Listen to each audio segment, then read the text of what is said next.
Sebagai kita calon arsitektur atau seorang arsitek ataupun mahasiswa arsitek, kita harus mengerti bagaimana kita dapat memvisualisasikan sebuah karya menjadi lebih menarik.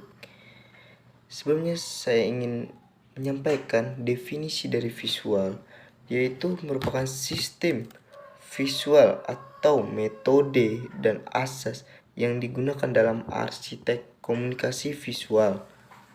Dan sistem visual tersebut dibagi menjadi dua.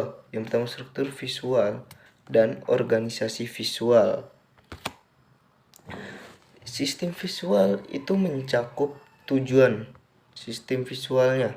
Yang pertama meningkatkan kualitas produk visual. Yang kedua itu dapat mengatur alur gambar di media grafis menjadi teratur. Yang ketiga, proses argumen atau pesan desain menjadi kuat karena unsur visual yang konsisten.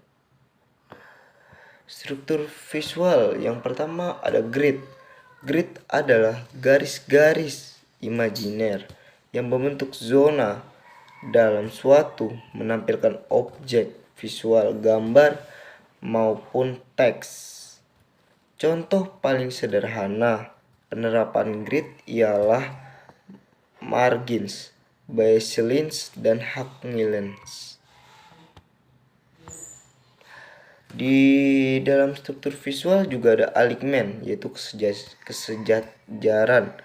Alignment adalah tatanan visual baik gambar maupun teks yang membentuk garis sejajar. Prinsip dari alignment sering diterapkan pada bagian luar atau pinggir dari objek. Meskipun tidak harus selalu demikian. Sama halnya dengan alignment berapa garis imajiner tak terlihat. Garis imajiner alignment bisa berupa garis lurus ataupun melengkung. Organisasi visual yaitu yang pertama ada visual stiffness atau kelekatan visual.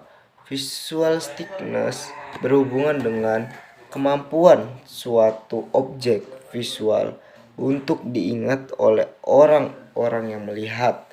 Objek visual yang menjadi visual stiffness ini seharusnya dominan lebih menonjol visual dibandingkan konten lain di produk visual secara utuh.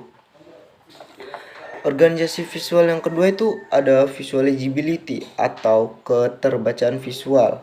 Ini juga sangat penting dikarenakan visual legibility itu berhubungan dengan kemampuan objek visual untuk bisa kita lihat dengan jelas ataupun kita baca.